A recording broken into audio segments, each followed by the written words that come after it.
afternoon. The hour of 4 o'clock having arrived. I call the State and Local Government and Elections Conference Committee meeting to order for May 1st, 2023. We do have a quorum present. With that, we're going to do today just a little bit of what we're going to do. We're going to do a walkthrough of the side-by-side documents that we have. Not all of the side-by-sides are currently ready, but I'd like to begin. Senator Murphy. Yep. I'd like to begin with just quick introductions of everyone at the table so everyone knows who is here and who's participating. So I think what I'd like to do is start at this end of the table. And if you just say your name and the position that you have here in the legislative body. Stephanie James, Senate Counsel. Joan White, Senate Counsel. I work on local government issues. Andrew Erickson, Fiscal Analyst covering state government. Lexi Stengel, Senate Counsel for Elections. Senator Bonnie Westland. I represent Plymouth, Maple Grove, and Madison Lake. Senator Nicole Mitchell. I'm a member of the Elections Committee and Vice Chair for the State and Local Government and Veterans Committee. Liz Bolden, member of the Elections Committee. I represent District 25, which is Rochester and areas north. Jim Carlson, District 52, Burnsville, Eagan, Mendota Heights, and I'm the chair of the Senate Elections Committee. Good afternoon. I'm Erin Murphy. I serve in the Minnesota Senate representing District 64, which is the westernmost part of St. Paul. And you're the chair. We have a couple more people on this side of the table. If you will just introduce yourself. And Haley Bloom Peterson, state and local government researcher for the DFL. Will Freeman, elections researcher for Senate DFL. Alexis Kesey, State and Local Gov and Veterans, LA. And Beth Fraser, Elections Committee Administrator for the Senate. then if you want to start at this end, and then we'll come back around. Lori Cousino, GOP researcher for elections. Jim Nash, state representative, and this brings being in the minority to a whole new level, as I am the only Republican on the conference committee. But Senator, I am the lead on state government finance in the House. Representative John Hewitt, Representative Nash, all are welcome. And I represent Rosemount, Apple Valley, Eagan, and I am the vice chair of state government finance in the House. Representative Emma Greenman. I represent South Minneapolis 63B, and I'm the vice chair of the House Elections Committee. Mike Freiberg, state representative for all or parts of Crystal, Golden Valley, Plymouth, and Robbinsdale, chairing the Elections Committee. Amanda Rudolph, I'm the committee administrator for Chair Klevorn. Ms. Roberts. Helen Roberts from the House Fiscal Staff. Chelsea Griffin from House Research. And I'm Shanique Klevorn, state representative from Plymouth and Madison Lake, and serving on this committee with my senator. So welcome to everyone.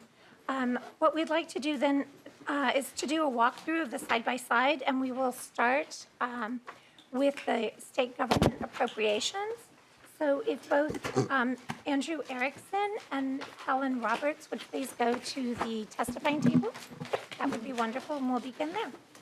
Where are we? Which one is that? Can you? State government appropriations will be found on R3A1. Is that right? Oh, sorry, Article 1, A1. I said it backwards. Sorry. We start with R1, A1 in your packet.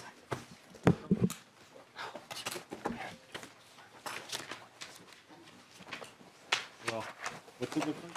Like that, like this, I think. Okay.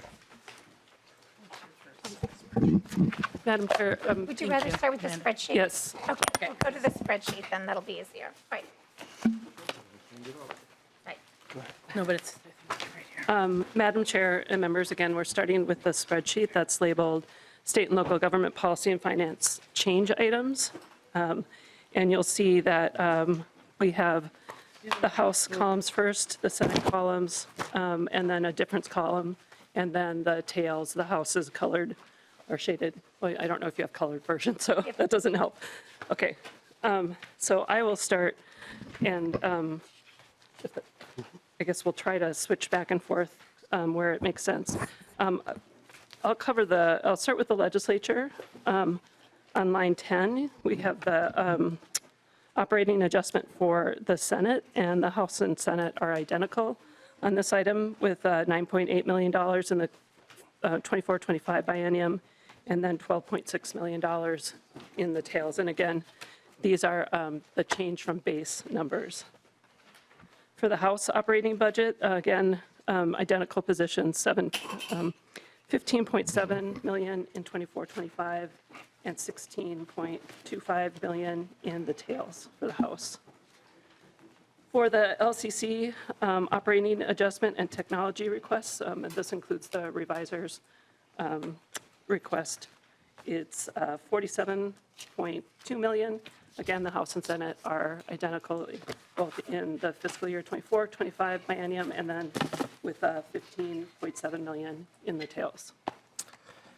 The Senate position has $400,000 ongoing in each biennium for the Office on Economic Status of Women. There is also a $500,000 one-time appropriation for in the Senate position only for Senate File 83, Senator McEwen's bill on legislative employees' collective bargaining.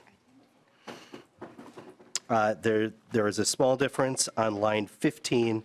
The House and the Senate both have a legislative task force on aging. The House position has $252,000. The Senate has $232,000. On line 16, you'll see a House-only provision of $1 million in one-time funding for the Legislative Coordinating Commission translation services. And then below that, another House position, $165,000 one time for the IIJA Advisory Task Force. And so just the total for the legislature, the House position is a change of $74.1 million. The Senate position is a change of $73.8 million in fiscal year 24-25. The House and the Senate have identical positions for the governor's office. These include $10.9 million in the first biennium and $11.2 million in the second biennium for the governor's operating adjustment. This includes both a few new FTEs as well as shifting the structure of the governor's office from being funded primarily through transfers from other agencies into the special revenue account and directly out of the general fund. You'll see the offset to the portion of the offset on line 24. Out of the special revenue fund reduction there. And then on line 22, the House and the Senate both have a $290,000 appropriation one time to look into an Office of Tribal Relations. The total spend for the governor's office in the bill is $11.2 million for both bodies. I can move on to the state auditor. For the first item, the operating adjustment on line 27. The positions are identical, $1.5 million in 24-25 and then $1.9 million in the tails. The House and Senate also have identical positions for administrative support funding of $804,000 in fiscal year 24-25 and $818,000 in the tails. And then on technology staffing, there is a difference between the House and Senate in fiscal year 24-25. The House has just over $1 million, and the Senate has $511,000. They're identical in the tails at $520,000. On line 30, this township specialist, both the House and Senate provide funding at the identical level of $229,000 in fiscal year 24-25 and $232,000 in the tails. And then on the next line, you'll see the legal and special investigation staffing. Again, identical, $734,000 in 24-25 and $746,000 in the tails. Another identical position is on line 32, the CTAS Township Assistance and Grants. Both the House and Senate fund this at $500,000 in one-time funds. And then the next item there is a small difference, but for the regulatory compliance and oversight dashboard of $500,000 is the House position, and the Senate funds this at $600,000. These are both one-time funding. For the electronic auditing tools on line 34, the House funds this at $560,000, the Senate at $140,000 in fiscal year 24-25, and then we have identical positions in the 26-27 tails. Lines 35 and 37 come as a pair. The Senate position is to shift a small statutory appropriation base for the state auditor out of one section of the tax statutes and to move it into the direct appropriation base. That leaves the House position at $5.9 million for 24-25 and the Senate at 5.0. For the Attorney General, the House and the Senate have identical positions for the operating adjustment of $25.4 million in the first biennium and also in the tails.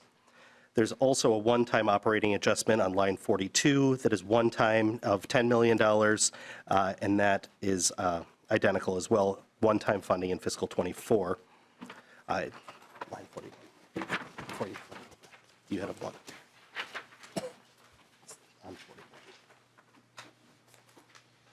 Oh, I'm sorry. I'm using a larger size printout, so I'm on a different page than everybody else. On line 41, there's a House position for the Attorney General of $2.5 million, of one-time and enhanced antitrust and nonprofit oversight.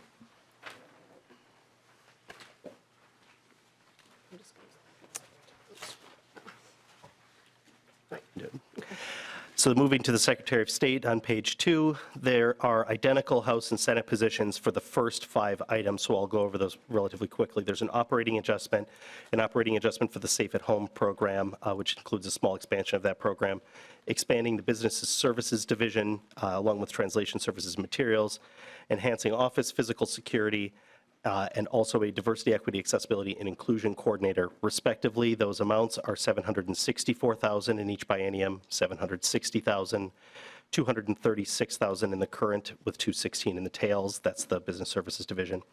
$400,000 each biennium for physical security, and $176,000 for the diversity, equity, accessibility, inclusion coordinator. The Senate also has 2 Senate-only positions.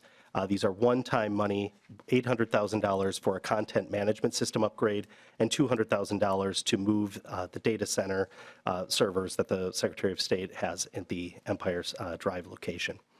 That leaves the Senate position at $3.3 million for the 24-25 biennium and the House with $2.3 million for the same biennium. I can move on to the Capital Area Architectural and Planning Board.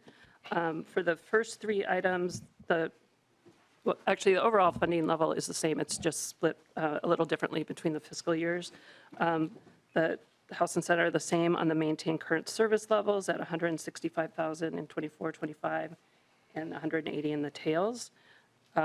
Identical position on zoning and design rulemaking of $185,000 in one-time funding. And then again, identical on the $500,000 in one-time funding for commemorative works for the Capitol grounds. And then both the House and Senate fund the $1 million for the update to the Capitol Mall Design Framework Plan. The only difference is that the House has this in fiscal year 23 and the Senate has it in 24. And so when you see that $1,000 difference in the column, that's really kind of an error because we're comparing the 24-25 totals. Madam Chair, if I could, just wanted to point out that on line 65, it says the total campaign finance and public disclosure board, and on line 60, it says capital area architectural and planning board.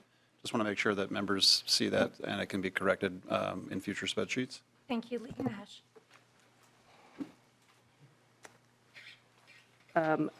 So the total for the cap board for the House is $1 million in 23 and then $850 in 24-25, and then the Senate has $1.85 million in 24-25, and they're identical in the tails of $180,000.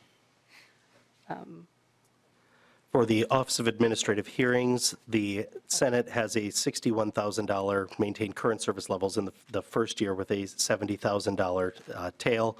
The House position is $35,000 in each of the first years for a $70,000 total. That's a $9,000 difference between the positions, as well as $200,000 in the tail, which is a $130,000 difference.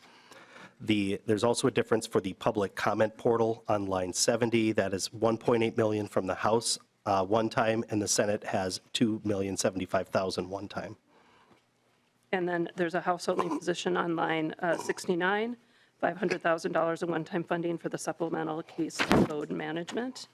And so that brings the admin hearings general fund total for the House is $2.37 million, and for the Senate, $2.1 million in 24-25, and then the House has tails of $200,000 and the Senate has tails of $70,000. And then moving on to the Office of Administrative Hearings also receives funding from the Workers' Compensation Fund. So there are changes here. They're identical on all of them. The first is the maintain current service levels at $3 million in the 24-25 and then $3.1 million in the tails. There is also an operational increase for improving court services of $614,000 in 24-25 and $632,000 in the tails. And then finally, an identical position of funding for improved courtroom security, and that's $274,000 in 24-25 and $234,000 in the 26-27,000 tails. So again, the House and Senate are identical on the workers' compensation funding at $3.9 million in 24-25 and $3.97 million in the tails. Moving to Minnesota IT Services, there are several identical House and Senate positions, beginning with a $1.4 million 24-25 appropriation to maintain current service levels, which is $1.9 million in the tails. Both bills have a $32.9 million one-time appropriation for cybersecurity advancements, a $33.6 million appropriation one-time for enterprise cloud transformation. There is a difference in the targeted application modernization change item. The House carries this as $45 million with $5 million additional in fiscal '24 compared to the Senate position of $20 million in each year for a $40 million total. For Children's Cabinet IT innovation, similarly, the House's appropriation is somewhat more front-loaded compared to the Senate position. The House has $3 million the first year, $1 million the second year. The Senate carries that as a flat $2 million each year. In both cases, that's a one-time appropriation. On line 84, for accessible technology, the House has a $1.2 million one-time appropriation. The Senate has $600,000 in the budget biennium as well as in the tails biennium. There is money in both, $734,000 in both bills for MinGeo expansion that carries an $809,000 tail in both bills. For the Public Land Survey Monuments Program, which was carried in the House by Representative Freiberg as House File 1231 and in the Senate by Senator Carlson as Senate File 1659, the bills carry identical amounts of $17 million in the first year and $5 million in the second year as a one-time appropriation. The Senate also funds a governor's change item for executive branch digital media services. This is a $2.5 million appropriation in the budget biennium, $900,000 in the tail, which brings the House position for minute services to $140.8 million, with the Senate position at $137.7 million. Okay, moving on to Department of Administration. The first item is an identical item of the maintaining current service levels. You'll see that throughout the spreadsheet that the House and Senate, I think, are identical on all of the maintain current service levels items. So it's $3.3 million in 24-25 and $3.8 in the tails.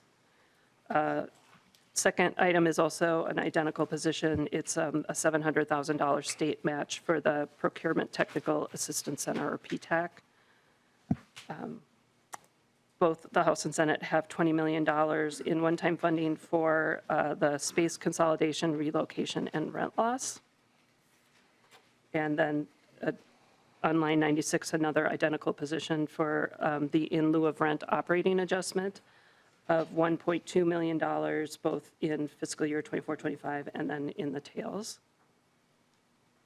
The House and Senate, again, another identical position on 97 for archaeological and cemetery site inventory portal, $478,000 in 24-25, and then $398,000 in the tails. There's a identical position for the Office of the State Archaeologist increase. That's $400,000 in 24-25, and that carries forward into the tails. And on line 99, both the House and Senate have $12.5 million in one-time funding for the Risk Management Fund property self-insurance. On line 100, the House and Senate have identical positions for the SMART increase, also known as the Small Agency Resource Team. That's $650,000 in 24-25, and the same amount in the tails. And then both the House and Senate have $985,000 in 24-25 and $320,000 in the tails for the SHPO electronic project systems and database integration.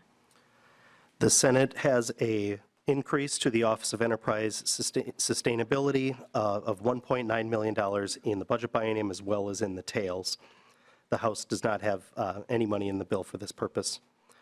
There is $2 million in the Senate bill for the Office of Grants Management to increase oversight. The House has an additional $2 million in the first year for a $4 million biennial total. The House doesn't have a tail on this appropriation. The Senate does have a $2 million tail. The House and Senate have identical positions on the Office of Grants Management for equity purposes. This is an $894,000 appropriation in the budget biennium, $794,000 in the tails. Both bills include the statewide grants management system feasibility study. This is carried as $936,000 in the budget biennium one time. There's also an identical position for the Office of Enterprise Translations of $2.5 million in the current biennium, $2.3 million in the tails. Another identical provision, the economic disparity studies in state procurement of $1.5 million one time. The Senate has a $1 million, $1.3 million tail for IT project and program management at the Department of Administration. Both bills have a $102,000 one-time appropriation for a small agency study. Moving on to the public broadcasting items. The first one is the public TV block grants. You'll see that the House has $3 million in 24-25, while the House has $1 million, and then the House also carries a tail of $1 million. This,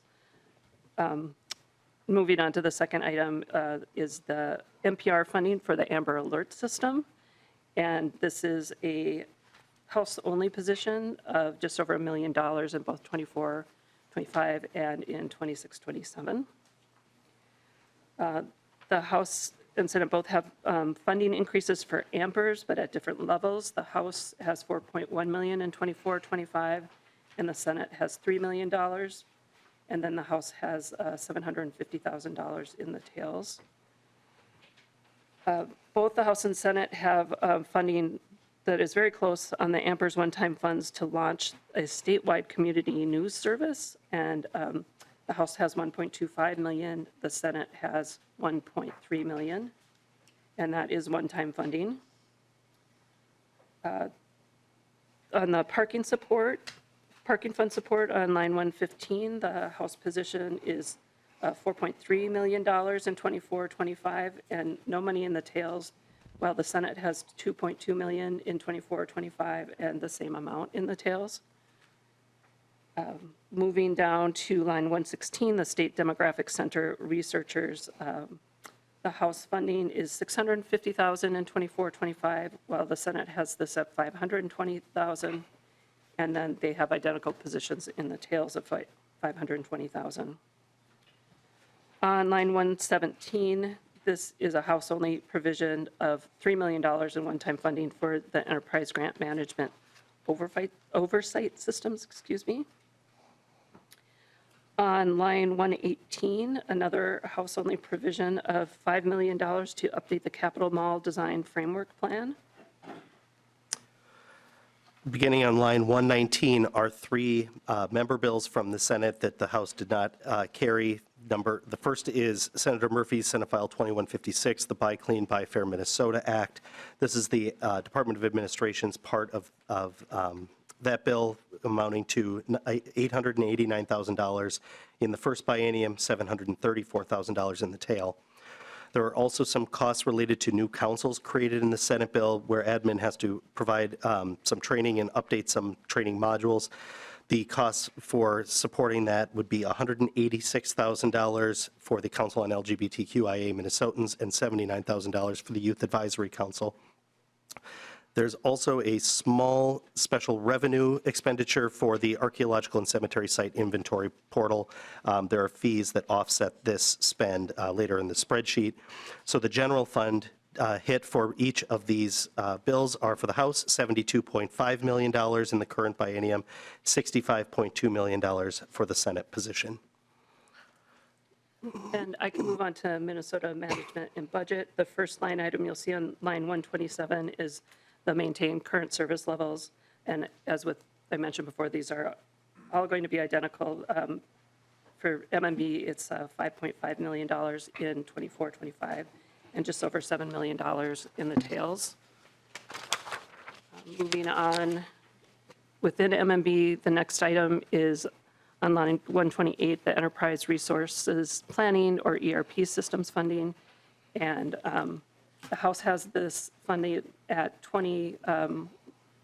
about $22 million, just under $22 million in 24-25, and the Senate has 27.979 in 24-25.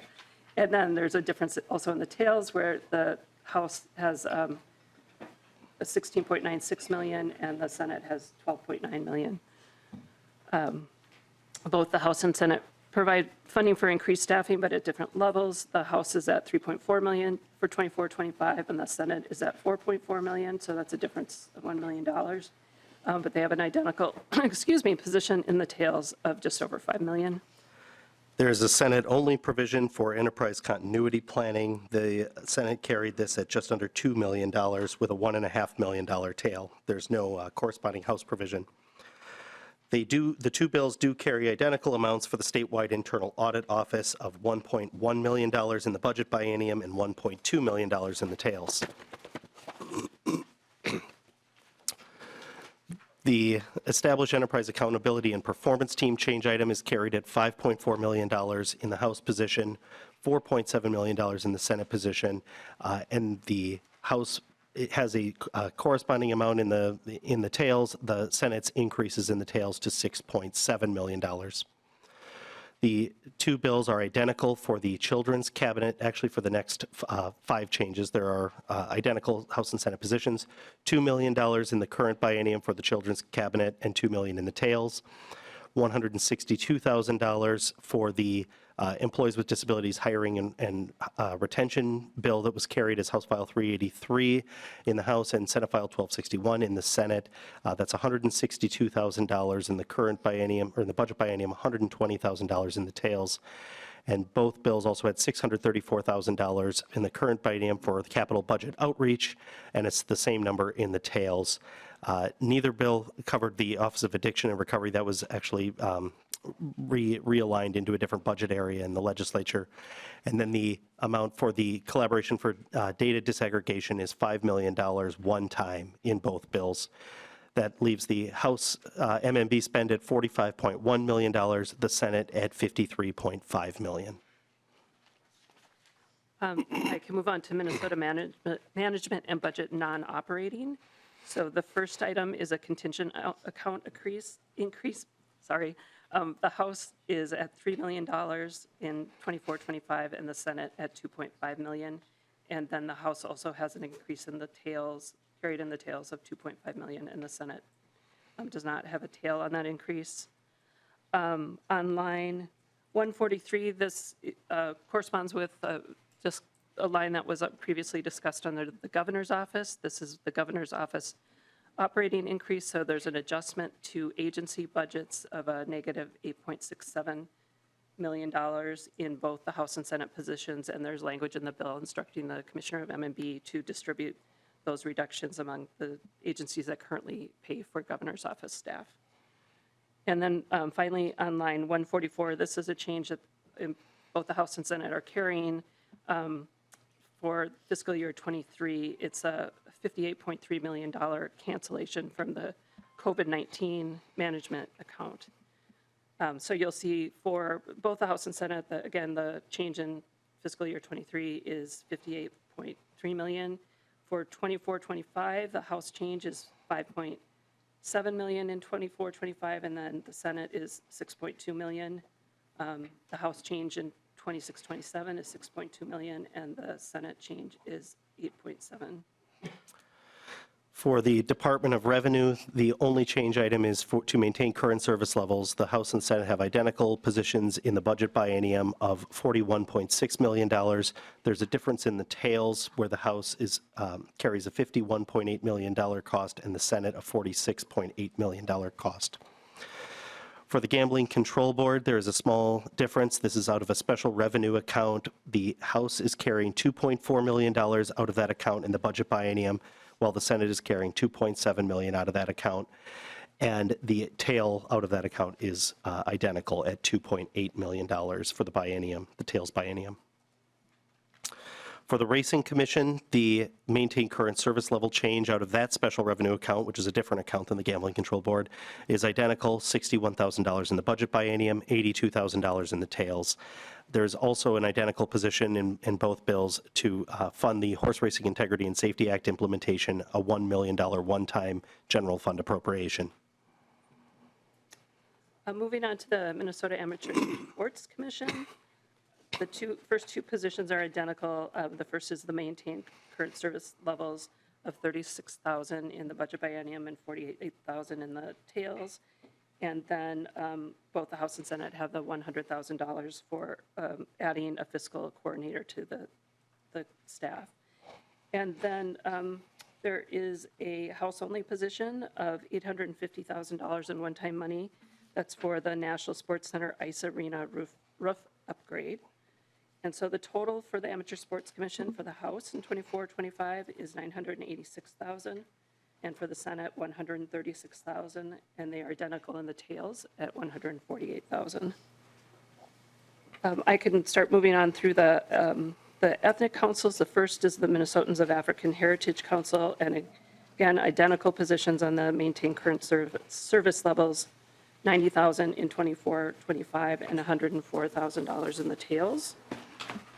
There is also additional staffing line item that is identical, $417,000 in 24-25 and then $424,000 in the tails.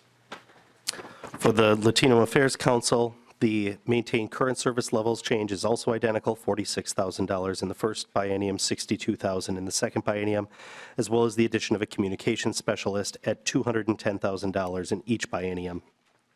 For the Asian Pacific Council, there is a identical maintain current service levels change of $200,000 in the first biennium, $222,000 in the tails.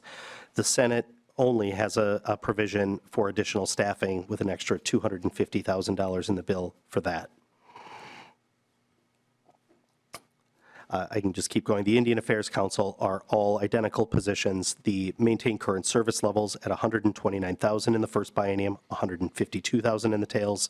A legislative and policy director for $240,000 in each biennium, and $600,000 in each biennium to implement the provisions of the Private Cemeteries Act update contained in each bill. Moving on to the Minnesota Historical Society, the House and Senate are identical on the maintain current service levels. Just over $4 million in 24-25 and $5.1 million in the tails. On the earned revenue recovery, both the House and Senate fund this, but at different levels. One-time funding from the House of $1 million in 24-25, and the Senate has one-time funding of $750,000. On line 190, we have the commission to redesign the state emblems, and there is a $10,000 difference here between the House and Senate. The House has $45,000, the Senate has $35,000, and I'm going to admit that I think that is House fiscal staff error. that I put in $10,000 for that belong to the LCC. There are also two Senate-only positions in the Minnesota Historical Society area. One is a one-time increase to the current grant for which the Minnesota Historical Society is the fiscal agent. This is to Farm America of $100,000 each year, carried in the Senate as Senate File 2906 by Senator Dames. There's also a one-time appropriation of just under $19 million for historic sites asset preservation. With that, the House position for the Historical Society totals $5.1 million in the current biennium, and the Senate is $24 million. Moving on to the State Arts Board, you'll see that the House and Senate have identical positions. They both fund the maintain current service levels at the same amount, and then have $400,000 increase for increasing grants oversight capacity. So the total for the Arts Board for both House and Senate is $439,000 in 24-25 and $452,000 in the tails. Moving on to the Humanities Commission, again, identical on line 201 for the maintain current service levels of $190,000, both in 24-25 and in the tails. On healthy eating here at home, they're both the House and Senate fund this, but at different levels. The House has $350,000 in 24-25. The Senate has $700,000, and then the House has a $612,000 increase carried in the tails, and the Senate does not have a tail on that item. And then there is on line 203 a House-only provision of $5 million in one-time funding for civility and cultural awareness programs and grants. So the total for the Humanities Center for the House is $5.5 million, and for the Senate is $890,000. The Accountancy Board has identical positions in both bills, $61,000 in the budget biennium to maintain current service levels with an $82,000 tail, and $240,000 in each biennium for additional staffing. The same at the Architectural and Engineering Board, maintain current service level change of $58,000 in the budget biennium, $78,000 in the tails. And again, with the Barber Examiners Board, maintaining current service levels at $188,000 in the first biennium, $198,000 in the tails. There is one difference at the Cosmetology Examiners Board. It is not with the maintained current service levels, which is $1.1 million in the first biennium, $1.4 million in the tails, but with the Senate position carrying Senate File 1259, Senator Mann's bill on hair technician licensing, which required a one-time programming cost of $91,000. The Senate also creates the Senate bill creates two new councils, the Council on LGBTQIA Minnesotans, which is in the Senate bill at just under $1 million in the first biennium and also in the second biennium. And then the Youth Advisory Council of just over $1 million in the first biennium and $1 million in the tails. There's also a $50,000 appropriation to the Bureau of Mediation Services related to the Legislative Employees Collective Bargaining provision carried to Senate File 83 by Senator McEwen. And the last three items are all House-only items, and they are all one time. The first is on line 260. You'll see there's $1.6 million to the Campaign Finance Board for cybersecurity, Mingeo coding, and cloud integration. On line 264, there's $1 million in one-time funding for the cut wall study, and this funding goes to the Minnesota Board of Regents. And then finally, on line 268, one-time funding to the Science Museum of Minnesota of $750,000 for revenue recovery. As you move into page 7, you'll find the revenues and transfers. There are identical positions for the Senate and House bills. On the state auditor billing revenue, this offsets, or this is revenue raised because of the increased staffing for the state auditor, who is required to recoup some of the costs of performing those audits, and that is deposited in the general fund as a non-dedicated receipt. That's $866,000 in the budget biennium and a $1.2 million revenue in the tails. Both bills also have a waiver of the parking fund debt service item, which is a cost to the general fund of $2 million in the budget biennium and also $2 million in the tails. And then the House only has a one-time transfer of just over $7 million to the asset preservation account at the Department of Administration. And then the Senate has a small revenue associated with the hair technician licensing provision mentioned above. That's $39,000 each year, so it only picks up the second year for the budget biennium, but in both years of the tails for a $78,000 revenue. There are also a couple of non-general fund revenues. This is the offsetting amount up to the governor's office for the operating adjustment shift to a direct appropriation from a transfer model that we've discussed at a couple points on the spreadsheet, as well as the piece that I referenced earlier for the fees for the archaeological and cemetery site inventory portal that are collected and deposited in the special revenue fund. Finally, on line 309, you will see that the bills are also carrying the cost of the already enacted Chapter 23, which is the Office of Administrative Hearings deficiency funding. And so with that, you'll see on the bottom, on line 313, that the bills both spend $1.6 million just south of that in the budget biennium and $1.3 million in the tails, and those are on target and identical across the House and Senate positions.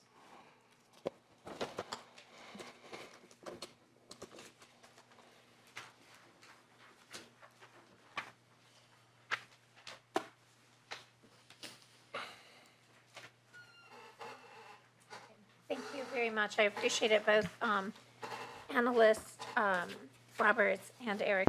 That's very helpful. Next, we will move on to the state government change item comparisons. And I believe that would be Mr. Gehring. No, are we still? We did appropriations, and now we're moving on to. Am I incorrect? So go ahead. Is there more that?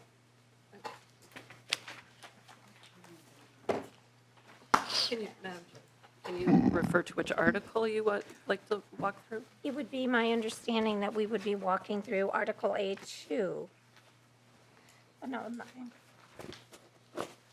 Oh, I'm sorry. We're still in appropriations.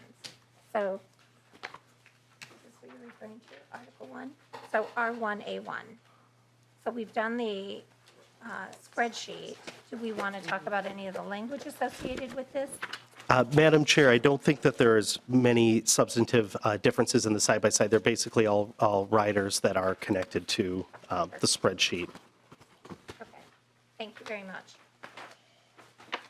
We do have Article 2-2, which is in the House language, starting with the information technology and cybersecurity.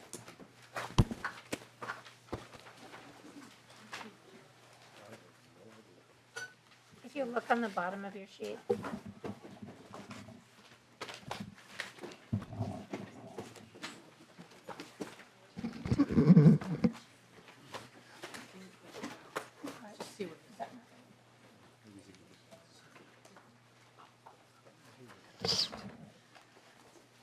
Oh, I did this wrong. Excuse me, Mr. Gehring. I see that the information technology is on item 4. So item 2.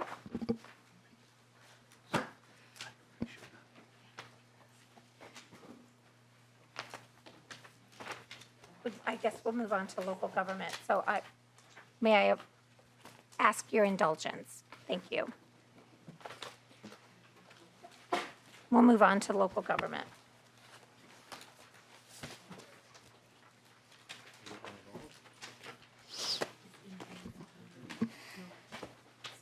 So it'll start with, at the bottom of your page, you will see R1A3. -2, that's correct. Mm-hmm. Madam Chair and members of the conference committee, for the record, my name is Chelsea Griffin, and I'm a legislative analyst with House Research. I'll be walking you through the local government policy provisions, the first half of them, and then Ms. White will conclude. I'll also bring your attention to the summary document that's labeled Comparison 2023 Omnibus Local Government Policy Articles. So starting on page R1, Section 1 of the House, this is a House-only provision that removes the state of emergency limitation on participation by a member of certain public bodies in an open meeting from a non-public location for personal or family medical reasons. Pages R1 to R3, which correspond to House Sections 2 through 5 and Senate Sections 1 through 4. These provisions are the same, they're identical, and they expand the eligibility for certain long-term equity investments to local governments with a recent general obligation rating of AA or higher. There's also a new section that regarding investment authority for certain self-insurance pools. On page R3 to R4, which is House Sections 6 and 7 and Senate Sections 5 and 6, this language is also identical. It authorizes Ramsey County and Anoka County to establish library advisory boards, which would replace the existing library boards in those counties. Page R4 to R8. This corresponds to House Sections 8 through 9, and also I'll bring your attention to on page R16 the repealer in House Section 17, House only language, and it creates provisions in the Hennepin County chapter of the Minnesota statutes that relate to contract negotiations and the soliciting, selection, and negotiation of a contract manager at risk for certain projects. Native landscapes, so this starts on page R8 and goes through page R9. It corresponds to House Section 10, it's House only language, and it would require cities to allow managed natural landscapes on private property.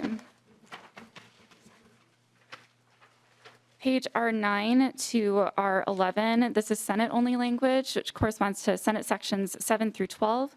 And these sections expand the authority to create, expand, or enlarge a special service district to include a multi-unit residential property. And then on pages R11 to R12, corresponding to House Sections 11 through 12, House only language.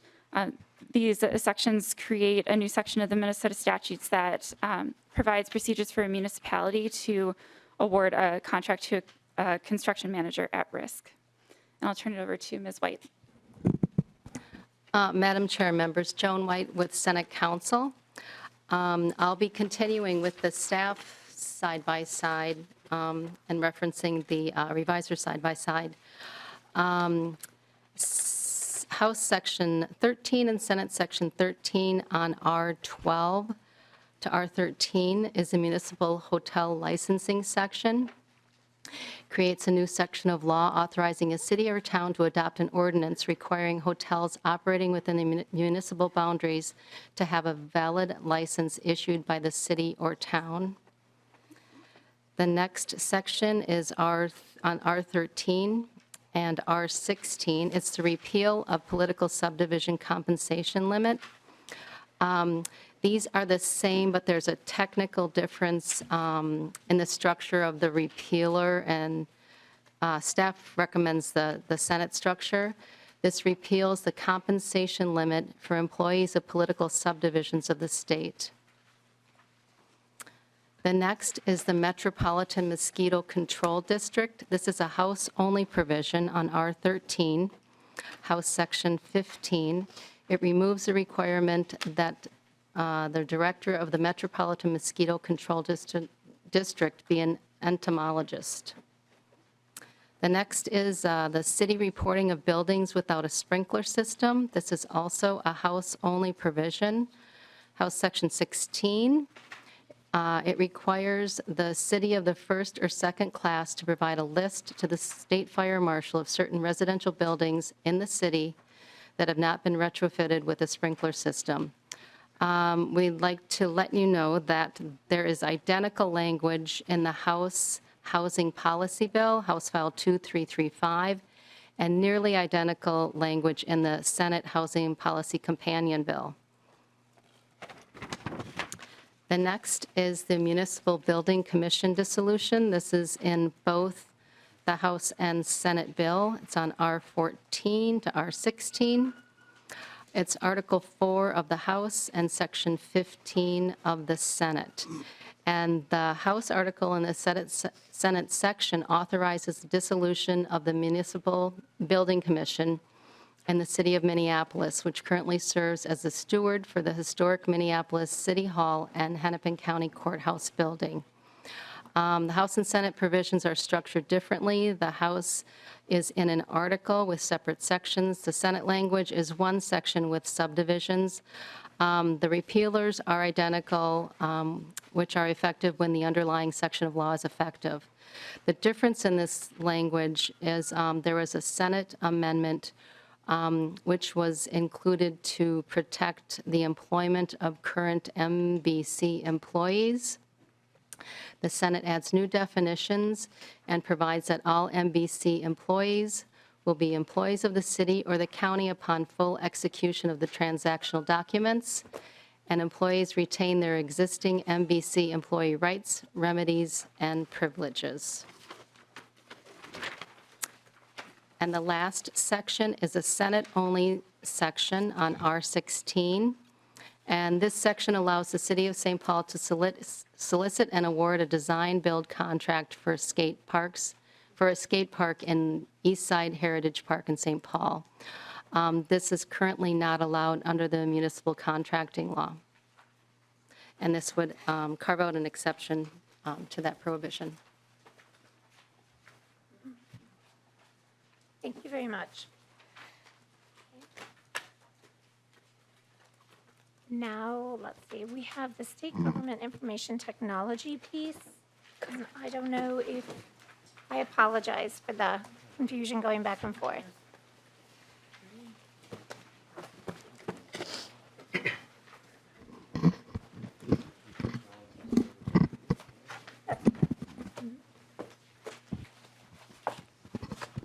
Could you please introduce yourself and then begin? Madam Chair, Matt Gehring from House Research. And Stephanie James, Senate Counsel. And committee members, I think Ms. James and I will go back and forth, and we'll do this one fairly quickly because there's lots of similar or same sections between the House and the Senate in this article. I'm going to skip over the first several pages and just tell you at a high level that there's a variety of changes that are sort of small changes that affect the operations of Minute, particularly. There's new authority here for Minute to appoint deputy and assistant commissioners. There's a variety of sort of smaller general updates to the duties of Minute and the way that they operate. And those things are sort of difficult to sort of walk through individually unless members specifically have questions. So I think I'll skip ahead to page R5 of the side-by-side for this article, which is the first place where you see a difference between the House and the Senate. And so, Mr. Gehring, we're on R5A2-2? Madam Chair, correct. Yep. Thank you. So on R5A2-2, you'll see on the House side, House Sections 10 and 11, this is the first place in this article where there's a difference between the House and the Senate. This is language that was proposed by Representative Nash that requires some more reporting from Minute related to cloud computing projects. So Section 10 requires Minute to adopt metrics that would help assess the progress of cloud computing projects in the state government. And then Section 11 is a section that requires Minute, beginning January 15th, 2024, to provide an annual report to the legislature on progress towards cloud computing projects within the agency. And then, Madam Chair, at the bottom of page R5 is House Section 39 and Senate Section 6. This is language that authorizes MMB to provide cash flow assistance to Minute for certain expenses. There's a substantive difference here in that the House language provides for, does not provide a cap on the amount of cash flow assistance that can be provided, and the Senate language you see on page R6-A2, Senate line 77.18, provides a cap of $60 million for that assistance. And then sections on that same page are 6-A2-2 on this House side, section 40 and 41, and on the Senate side, section 7 and 8, make changes to the uses that the Odyssey Fund can be used for. And then the last, second to last section in this article, on the House side, section 42, and on the Senate side, section 9, is a new cybersecurity grant program for county and local governments. And then on the last section, the repealer, and the grant program is, all of those sections are identical, as is the last one, which is a repealer of a reporting requirement that's combined in an earlier section in this article. And Madam Chair, that's the end of this article. Thank you very much, both of you. I greatly appreciate your expertise. And then we will move on to the election and campaign finance portion. If we can begin with the elections appropriations, please.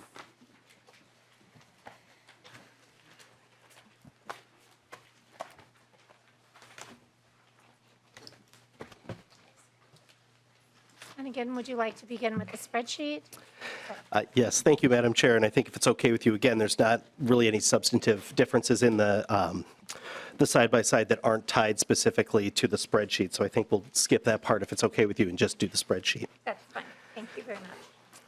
So beginning with the spreadsheet that is timestamped April 28th, 2023 at 12:27 p.m. I won't do too much orienting to the spreadsheet since Ms. Roberts did that on the earlier one. What you'll find on line 5 is a Senate-only provision of $489,000 one time for a ranked choice voting and voter engagement advisory task force, part of Senator Morrison's Senate File 2270. The next items under the Secretary of State's office were governor's change items that are carried identically, with one exception. There's $1.1 million in each biennium for election administrative and voter information for both bills. The HAVA state match is identical for both bills, $461,000, but the Senate carries this in fiscal 23 and the House in fiscal year 24. There's also a one-time appropriation for redistricting litigation fees that was carried in the Senate as Senate File 1570 by Senator Coleman. There is a Senate-only provision for elections administration changes that were part of Senator Westland's Senate File 1191. This is a $39,000 one-time appropriation.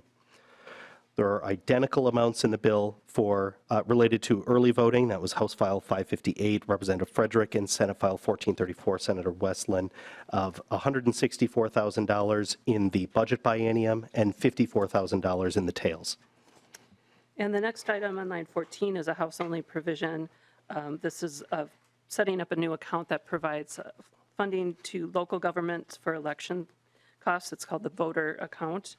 And the acronym will be outlined in the language. I'm sorry, I forgot exactly what it is.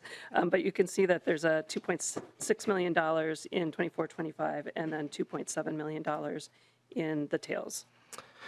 There were several more Senate-only change items for the Secretary of State. This includes $22,000 one time for the office's costs related to the ranked choice voting and voter engagement advisory task force described above, $200,000 one time for an education campaign for the restoration of voting rights, and $800,000 in one-time accessibility grants carried as Senate File 2144 by Senator Hoffman.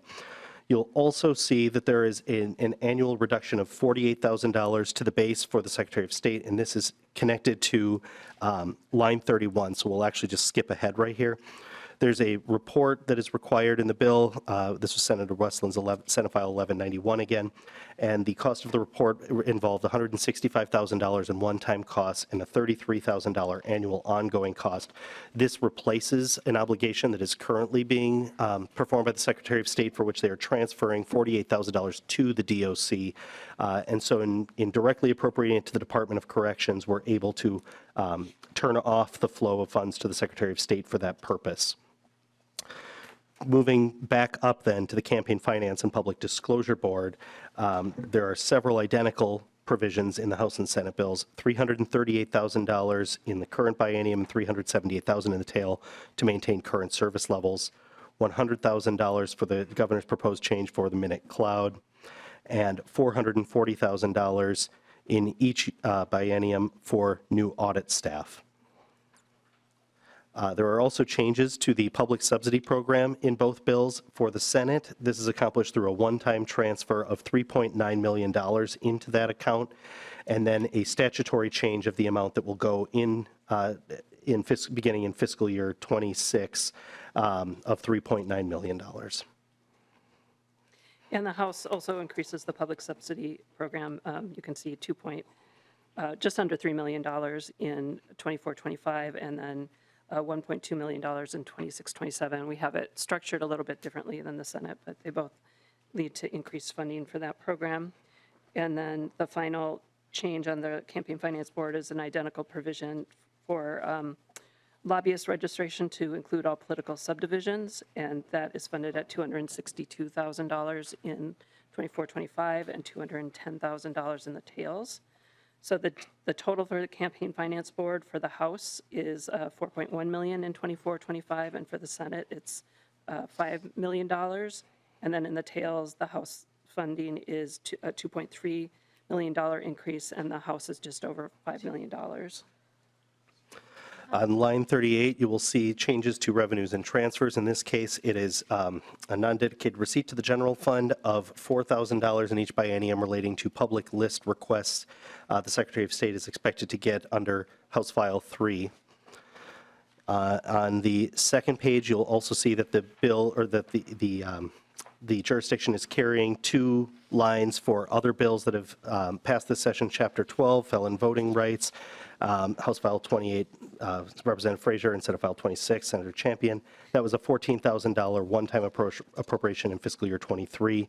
And then House File 3 carried 2 general fund costs to the Secretary of State and the Attorney General, totaling just almost $1.1 million in the budget biennium, $822,000 in the tails, and then a non-general fund cost of $45,000 for the Department of Public Safety.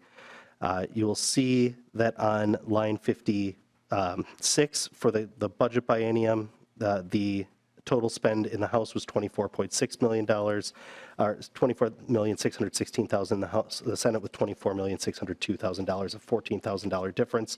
They are identical in the tails with an $11.9 million spend on line 54. I would just like to ask, and maybe I missed it, on line 19, I don't know if we mentioned the accessibility grants. Madam Chair, I glossed over it very quickly, but yes, the Senate is carrying $800,000 for accessibility grants to locals for improving public polling place accessibility. Awesome. Okay, thank you so much. I understand there has just been a change in documents. We have some updated documents. If I could please ask my CLA to distribute those documents.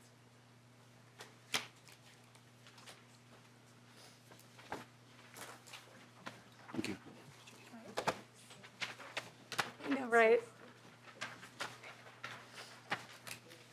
Thank you.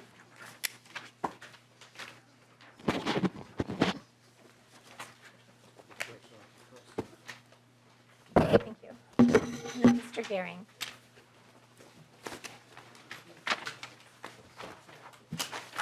Thank you.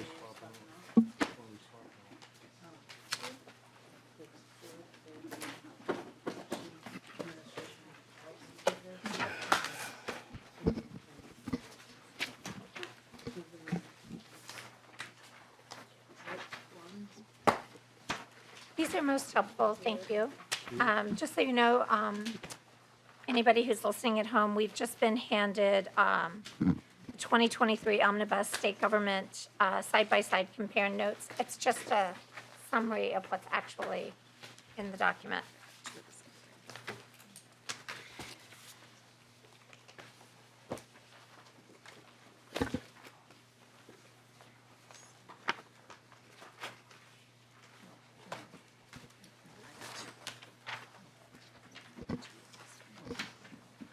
And I will ask you, do you prefer to begin with elections administration or elections campaign finance? Madam Chair, I think we would probably start with elections administration, and then I'll defer to you on the best way to do the walkthrough. Ms. Stengel and I prepared the summary. We also worked through the side-by-side. The side-by-side document is 85 pages, and I'm concerned that we would eat up the entire rest of your committee time if we did a section-by-section walkthrough. So I'm wondering if it would be okay with you if we just did a summary of we'd walk through the sort of summary document instead. It is fine to go through the summary document. Thank you. And we're happy to, if members have questions about specific sections or where to find things, we can certainly. And that would give us time for some public testimony. So thank you very much.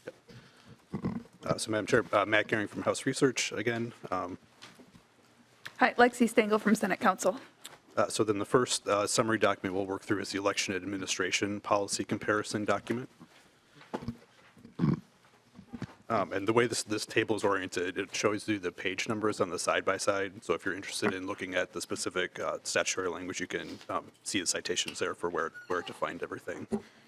So the first item on this summary document that you see is the sections 1 and 2 on the House side. These are House-only provisions that provide district boundary adjustments for Senate District 12 as well as Senate District 9 and the corresponding House districts within those districts. Section 3 is also a House-only provision. This is language that permits workers of the United States Census to access multiple-unit residential buildings for official business, similar to the existing law that authorizes campaign workers access to these buildings for political purposes. And then House Section 4 is the Voting Operations Technology and Election Resources account. This is the voter account that Ms. Roberts just described a few minutes ago in the spreadsheet. This is the structure for providing funds to local governments for election costs. And again, this is a House-only provision. Next in the summary document, you'll see a whole list of sections. There's a variety of updates and changes to various aspects of election administration law within this article that are either identical or very similar between the House and the Senate. We won't go through every single one, but you'll see the section numbers there. And again, we can answer questions if members have them about any individual piece, but they generally fit in this category of kind of miscellaneous. It's the best way to understand these sections. Next, Hearing, would it yes, be Madam Chair. normal to say many of these are technical changes? Right, Madam Chair, yeah, so I would describe them as technical administrative provisions that relate to the conduct of elections, and they're sort of in this miscellaneous category because they're all very small kind of wording and terminology changes. Thank you very much. Next on the summary document, you'll see sections between the House and Senate that are very similar. This is language that prohibits intimidation of or interference with the duties of an elections official.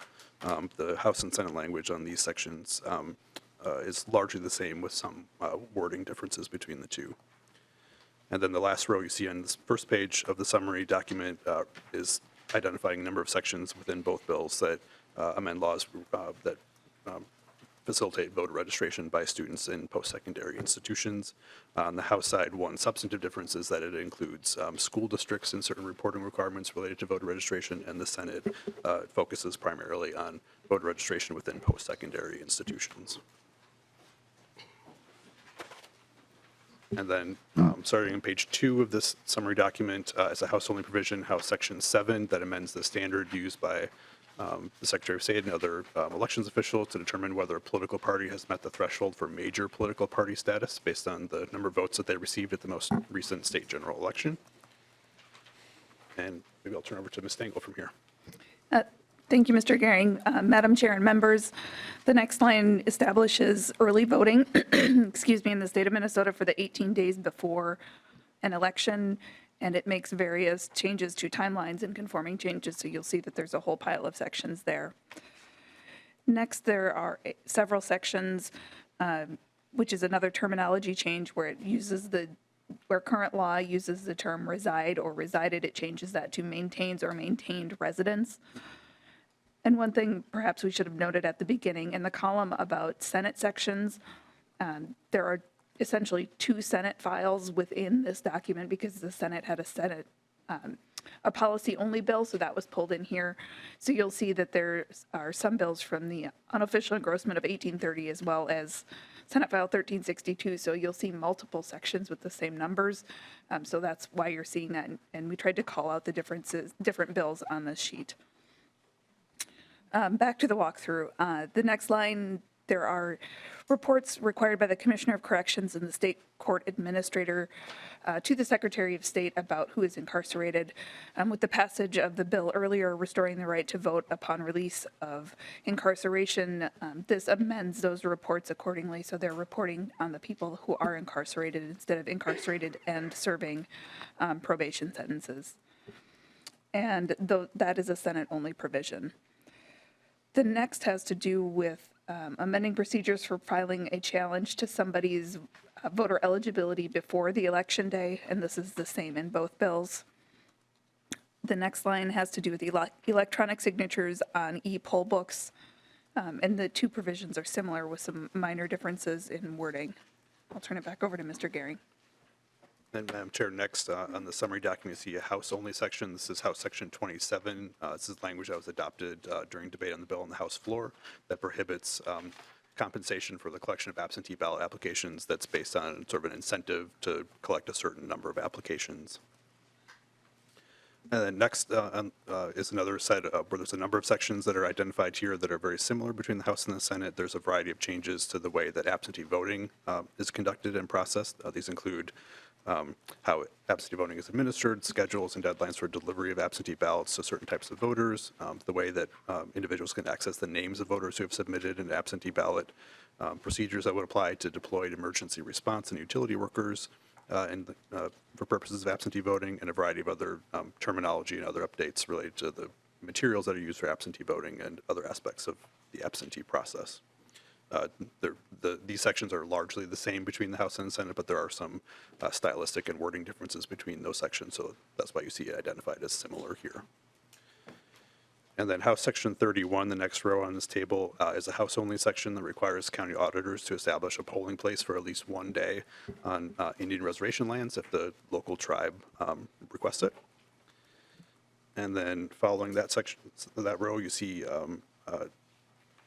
House Section 54 and Senate Section 31 with specific lines that allow candidates to file affidavits of candidacy without an email address if the candidate does not have an email address. This is identical between the House and the Senate. And then another row related to candidate filings is similar between the House and the Senate, but not identical. This is new language that permits candidates who have a reasonable fear in regard to their safety or the safety of a member of the candidate's family to request that their address be classified as private data within the filing office. And then next is identical language between the House and the Senate that allows or sort of transitions the existing student election judge program to be referred to as a trainee election judge program and would permit students who have graduated from high school up until the age of 18 to participate in that program. And then last on this page is a variety of sections that all sort of relate to the same topic. This is language that modifies the way notices of election are published in newspapers, and instead of publishing sample ballots, it specifies a particular type of notice that would be published and what must be included in that notice. Madam Chair and members, at the top of page 4, there are some changes related to electronic voting systems. This authorizes multiple styles of ballots. Sometimes this is referred to as the skinny ballots. It amends the timeline for public accuracy testing and classifies the data that's created when there's a cast vote record created. And those are similar provisions.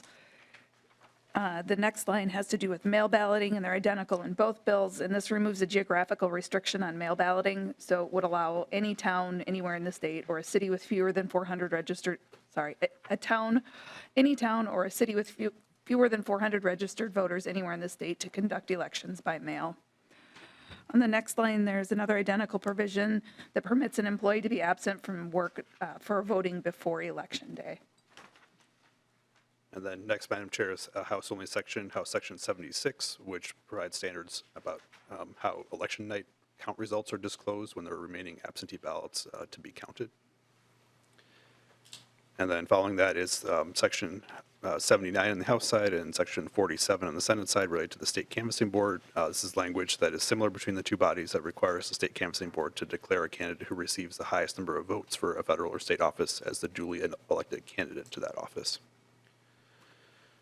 Next is language that where there are policy differences between the House and the Senate. This is language that modifies the way that candidates for partisan offices are rotated on the ballot.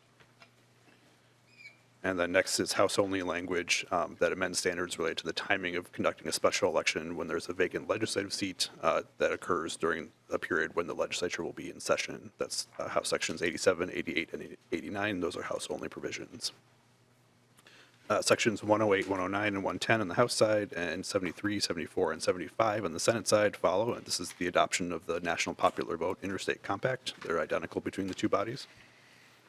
Madam Chair and members, the last line on page 4 has to do with primary election reports and requires local officials to file a primary election report in cities where there is no primary, which is essentially cities that are currently using ranked choice voting. So it would require candidates there to file this report in the same timeline.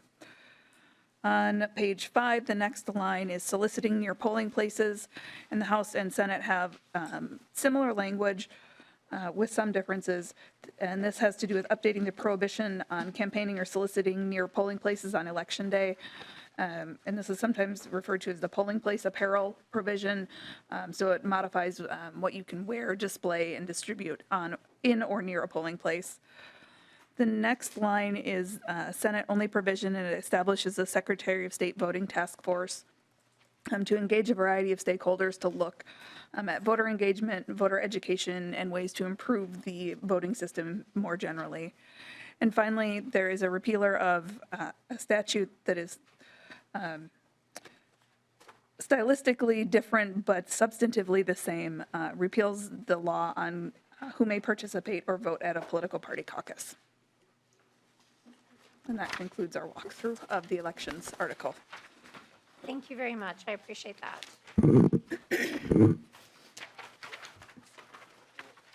Then we will move on to the campaign finance policy comparisons, please. And Madam Chair, we'll do the same with this article as we did with election administration and just walk through the summary document, and we'll do it as quickly as possible so you can take some testimony before you're out of time. The first row in the summary document identifies sections where there are some policy differences between the House and the Senate related to economic interest disclosure. This is language that requires disclosure of a spouse's economic interest in addition to the public official, and also requires disclosure of certain types of contracts, professional licenses, leases, and franchises. There's on the Senate side, there's a policy difference here. The Senate adopted additional language that expands the definition of associated business and also defines the term interested person. And if members have questions about that, we can certainly take them. Those additions are Senate-only provisions. There's also a series of sections in this article that relate to lobbyist and principal reporting. There's a variety of changes there that come from the Campaign Finance and Public Disclosure Board. There's amendments to reporting requirements and requires reporting on general categories and specific subjects of interest as identified by the board. Next also is a series of sections within the lobbying sections of the statute that expand the jurisdiction of the Campaign Finance Board to include registration of individuals who are lobbying before the political subdivisions rather than just focusing on those who are seeking to influence action at the state level or within a metropolitan governmental unit. And then next, on page R4 of the side-by-side, the non-campaign disbursement row that you see, there's similar language here, but also some policy differences I'll highlight. These are both section 6 on the House and Senate side. The similar language between both bodies authorizes recount costs as well as costs to repair or replace damaged campaign property to be reported as a non-campaign disbursement through a campaign fund. On the House side, there's a substantive policy difference. The cost of running a transition office is included on the House side, and on the Senate side, there's modifications to existing language that permits the use of campaign funds for security monitoring costs. I can take it from here, Madam Chair.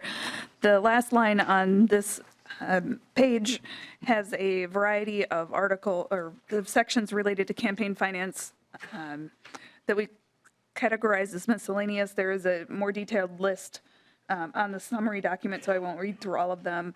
Unlike the elections bill, I wouldn't describe these as technical. Some of them are substantive, but because they do a variety of different things, we sort of classified them as miscellaneous.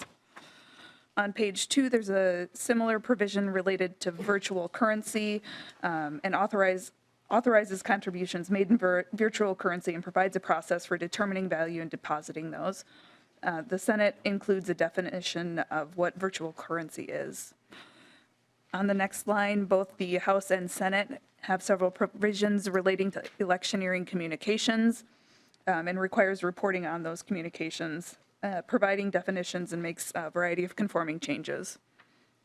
On the next line, there's our several Senate-only provisions related to mobile payments. And essentially what this does is requiring deposits, contributions to be deposited automatically into one of the depositories of the candidate or committee or fund or party unit, and then requires spending to be out of that same depository or in petty cash. And the idea here is that you can temporarily hold a contribution in what we're calling a digital wallet, But that money has to be deposited in a depository. So you can't keep money in a digital wallet and then spend it out of the digital wallet. It all has to run through an official depository. And then finally, there are sections in both bills relating to contributions during the legislative session, prohibiting candidates from soliciting certain contributions during the session. And then there's an additional Senate-only provision relating to restricting political parties using the image of a legislator or promoting attendance of a candidate at an event to solicit contributions during the legislative session. And that concludes the walkthrough for campaign finance. Thank you very much. It's a lot of valuable information that you've given us today, and thank you. I appreciate that. We will move on. Let's see. It's 5:21. Do we have additional time? Okay. What I'm going to ask is we have 5 people who have signed up to testify in advance. So I will name the first 2 so that we'll know who's on deck. And then I will just ask you to keep your testimony brief, keeping in mind that we just have a short period of time left. We will begin with Matt Ailing, followed by John Anfinson. So if we can begin with Matt Ailing. You'll identify yourself for the record and please begin your testimony. Certainly. Thank you, Madam Chair. Matt Ealing, Minnesota Coalition on Government Information. I'm going to speak to a piece regarding OLA data that has been in and out various versions of the both finance and the policy omnibus, and just to provide the committee with an update on this matter. So there has been a lot of discussion since HF1830 was introduced as an omnibus bill. Our organization testified about some concerns about public access to data that was being removed through some of the language in that bill. And we've been speaking with the legislative auditor over many sessions. We've come close to an agreement, then farther away, then close again. And we think we have something that is, while we don't agree on everything, we have some substantive agreement areas in regard to keeping some data public, particularly about the work of the legislative auditor. When the legislative auditor does not issue a final report, that language, or excuse me, the language in the bill would have made that information not public. And we have an agreement to make more of that information public in an amendment that the legislative auditor, I believe, is circulated to members of this committee. So I just wanted to update the committee on that, and I'm happy to take any questions on that piece. I would like to say thank you for your continued work on that matter, and I'm glad that you were able to find a compromise. I realize compromise isn't always perfect, but I do appreciate your continued work on that. And because we are short on time, when we bring the amendment forward, please feel free to come back. But Great. We'll move on to Thank our you. next testifier. And the next testifier will be John Anfinson, followed by Arlene Sheshat. John is not here. Okay. Arlene is making her way down. So the next testifier after Arlene will be Mei Yang.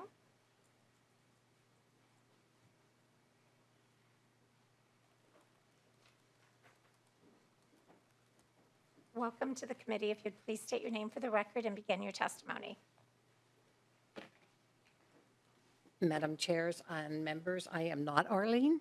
She could not be here this evening. I am Peg Larson, and I lobby for the Metropolitan Mosquito Control District. And we do have the piece in Article 3, Section 15, I believe, asking to eliminate the word entomologist. There have been executive directors in the past who have not been entomologists, and it has been very successful. There is, at this point, no one who objects to this, as they are putting in their bylaws the need for 3 entomologists on staff, which they actually have right now. And they have put out a search nationwide 2 different times to find an entomologist who could have business background, and they cannot find anyone. So we are asking if you could strike that word and let us just hire an executive director who does all the budgeting and the purchasing and all of the other things they need to run the agency. I would stand for questions. Thank you, Ms. Larson. I appreciate your being here. We'll just move on to our next testifier, if that would be great with you. Sure. And when, I'll be around if you need me. Thank you. Thank you so much. Mei Yang, who will be followed by Matt Hilgart. welcome to the committee. It's good to see you again. Yeah, good afternoon, Madam Chair and members of the committee. My name is May Yang, and I'm the Public Policy Manager with the Minnesota Council on Foundations. MCF is a statewide association of grant makers, and we are focused on ensuring Minnesota has a strong charitable sector and an inclusive democracy where everyone can be seen, counted, and heard. As an organization that's committed to strengthening democracy and civic participation, I'm here today to express my support for the following. First, we ask that this committee adopt the House language permitting census workers access to multi-unit facilities. Data from the 2020 census revealed that renters were significantly undercounted compared to an overcount of homeowners. Renters make up 28% of all households in Minnesota. Thus, it's critical to allow enumerator access to ensure that we're reaching a significant portion of our population to ensure a full and accurate count. Secondly, we thank the House and Senate for including funding for the State Demographic Center. This is an important investment in providing better community and public access to data. Adding 2 full-time employees will help the office meet community demand and prepare the state for the 2030 census and ensure community members can access, interpret social, economic, and demographic data through trainings and resources. Third, MCF also encourages the committee to include the Senate's proposal to fund an education campaign on the restoration of voting rights. Lastly, as a community of grant makers, we support the efforts in both the House and Senate bills to fund grants administration oversight and equity. We ask this committee to go with the Senate's recommendation for increasing capacity for oversight at the Office of Grants Management. The Senate language maintains this investment beyond the fiscal year 24-25 biennium. We feel that this investment in the Office of Grants Management should be maintained into the future, given the significant level of grant making the state does and will likely continue to do. Thank you for including census priorities and efforts to promote an inclusive democracy. We also appreciate the proposed investments in grants administration. Thank you for your leadership and the opportunity to testify today. Thank you very much. We appreciate your being with us today. Mr. Hilgard. Thank you, Madam Chair, members. My name is Matt Hilgard. I work for the Association of Minnesota Counties. AMC represents all of Minnesota's 87 counties. Madam Chair, Chair Murphy, we are grateful for a slate of county and local government provisions included in both and/or the House and Senate bills, but I want to focus my testimony today just to one particular House provision, and that is the local elections administration funding that the House included in their proposal. It was heard in the Senate, but the House carried both funding and our preferred policy language in the House. There has been significant discussion this year on strengthening or preserving democracy, and I would respectfully posit that one of the fundamental bedrock tenets of how our elections administration system works in Minnesota is your election administrators at a local level. Secretary of State often testifies before these committees saying that it is not their office that runs elections, it is your local election administrators, training judges, purchasing equipment, etc. Just to put a couple examples in your mind, the average tabulator is between $8,000 and $10,000. Stearns County has 99 of them. The central count machine is $70,000 to $125,000. For Lackawanna County, that machine alone is 1% of their levy. IT and cybersecurity upgrades, which are becoming much more regular and of an occurrence at a local level, anywhere from $5,000 to $65,000 in Sherburne County. Equally important to the funding level, which we are hoping to increase as the conference committee process goes along, is the policy language that the House includes. And I want to give Chair Freiberg, Representative Greenman, and the original author, Representative Coulter, a lot of credit for this. This language was put together by the Association of Minnesota Counties, League of Minnesota Cities, and Minnesota Association of County Officers in coordination with the Secretary of State's office. This is language that works for your local election administrators. If you were to ask the testifiers that came before this committee, Lori Halverson from Dakota County, or Michelle Clausen, a commissioner from Washington County, this is their preferred language, and this is something that they tremendously support. So in conclusion, members, I just want to thank the House for carrying this, the Senate for hearing this. We are hopeful that at the end of the day, and with a significant elections policy package that is asking a lot from your local election administrators, this is something that comes out well-funded with the policy language that we are asking for. Thank you. Thank you very much for your testimony. Those are all of the individuals who are scheduled to testify today. I will ask one more time if Mr. Antonsen is here. Okay, I do not see him. That concludes the business that we have scheduled for today. Our next meeting will be Tuesday, May 2nd, and the Senate will have the gavel at that time. With that, the meeting is adjourned.